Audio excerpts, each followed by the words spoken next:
Welcome to your Tech News Today, a podcast about keeping you informed and empowered by giving you the latest tech stories that impact your daily life. We'll get started in just a moment. Right now, we'd like to recognize our partners who help make this podcast possible.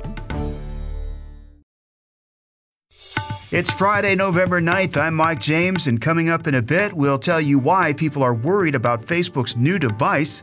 Plus, Android apps will get a cool new feature soon, and Amazon's Alexa can't do one very important thing. All that coming up in Tech News Today. We start with an update on Facebook's new smart display devices. The Facebook Portal and the Portal Plus are the first pieces of hardware that you can buy from Facebook.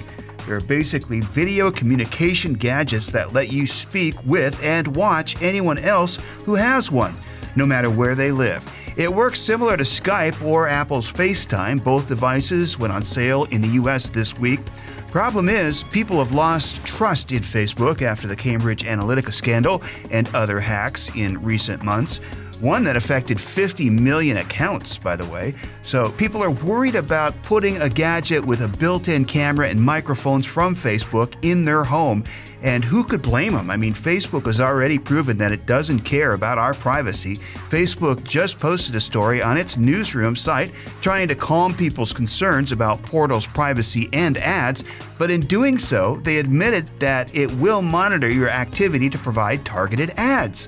The company stresses that it doesn't want to view or keep the contents of your video calls and that they're encrypted. However, the device is integrated with some of your Messenger and Facebook experiences, so when you use Portal, it processes your information, sends it to ad agencies who then send it right back to you on Facebook. It's the ads that you see on your Facebook account.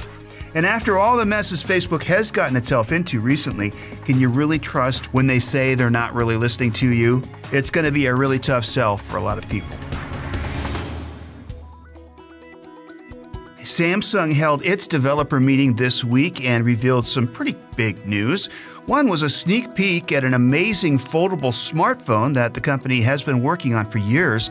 Check out our Tech News This Week podcast to hear all about that smartphone. But the company had some other surprises for the crowd too. Most notably is the new feature coming to Android apps.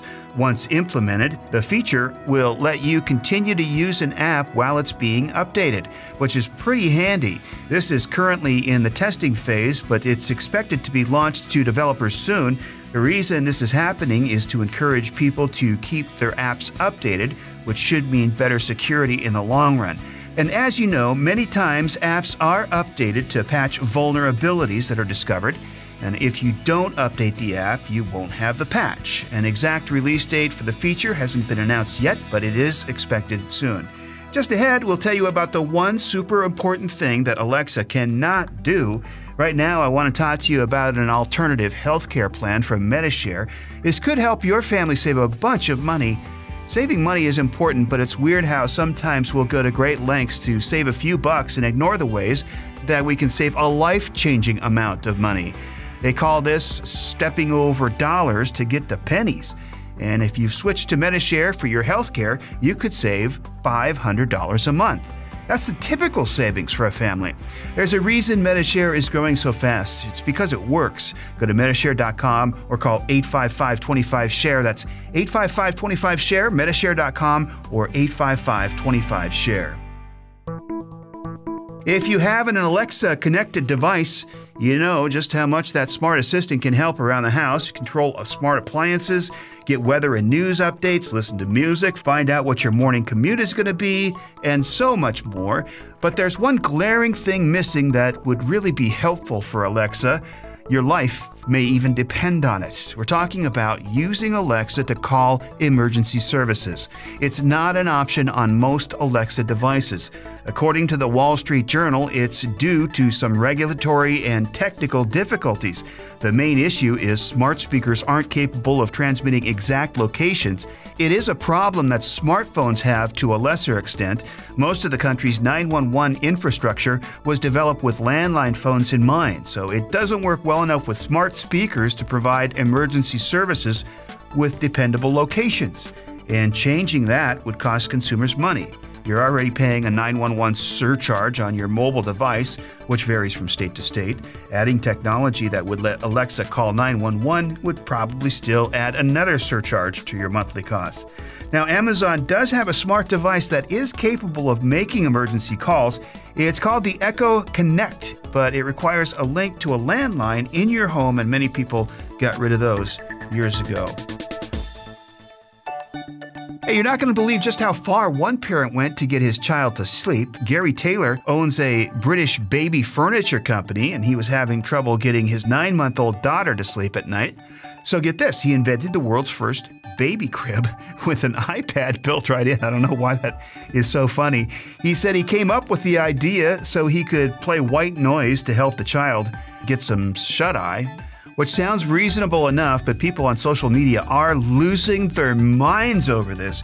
People have been posting angry messages on Facebook saying it's just a way for lazy parents to distract their kids. One woman said, "Shame on you, this is wrong on so many levels." Well, Taylor has defended his invention, saying it's all about getting his child to sleep. He and his wife used to use their phones to play white noise for the baby, but the iPad built into the crib is just easier and it can be played with no interruptions. Let's face it, though, it's a bad idea, not to mention the price tag. A crib with a built-in iPad is going to cost about $2,000. Yeah, good luck with that. Next story is a reminder that you need to be extra careful with who you let into your house. A former security system technician was arrested last month in Oklahoma for allegedly placing hidden cameras in at least 2 homes. The man was charged with unlawful use of a computer, along with counts of peeping Tom, child pornography possession, and manufacturing pornography. After the arrest, a local news channel found out that he was the subject of a criminal complaint 5 years ago. A woman said that she caught the man taking upskirt photos of her while he was installing a security system in her house. She filed a police report, but no charges came about it because there was no evidence on the suspect's phone. When he was finally arrested last month, he confessed to placing cameras in various homes while on the job and then watching footage from them later. He also admitted to taking pictures of women while they changed clothes in mall dressing rooms and in tanning beds. Coming up, we have some more news about Facebook, and you be the judge if it's good or bad. And right now, a quick word from our partners who help make this podcast possible. Well, have you ever watched the television show Bridezillas? It's a reality TV series that's been around for years. It chronicles the lives of women who are engaged to be married that can be, well, let's just say, a little difficult. Well, it turns out that there are actually people in real life who act like this. The latest example is a woman who took to social media to complain about the engagement ring she found in her boyfriend's dresser. It all began when the woman posted a picture of the ring in a ring shaming group on Facebook. First of all, can you believe there is a ring shaming group on Facebook? I mean, that's crazy in and of itself.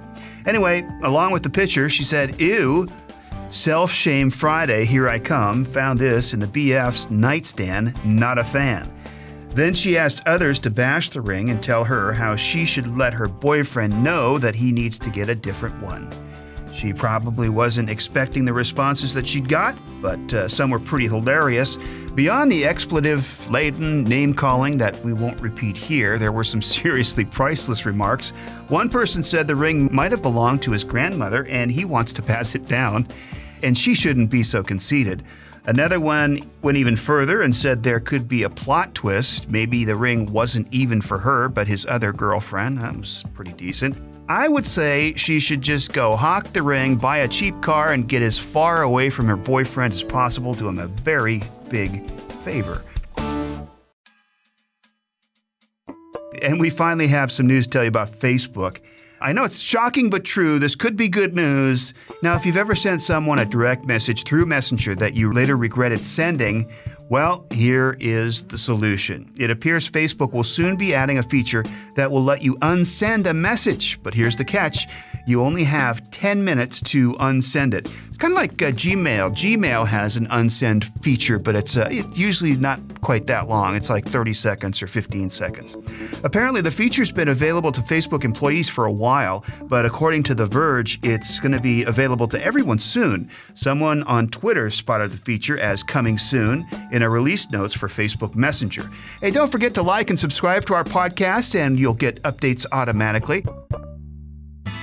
Finally, for today's Commando Kicker, in the wake of Hurricane Walaka, an entire Hawaiian island has vanished under the waves. The island had served as a critical habitat for endangered Hawaiian monk seals and sea turtles. The hurricane was one of the most intense Pacific storms ever, reaching a Category 5 in early October with maximum winds reaching 160 miles per hour. Wow! So along with that and the rising sea levels, it seems that the island has just disappeared. Hopefully the monk seals and sea turtles have found a new place to live.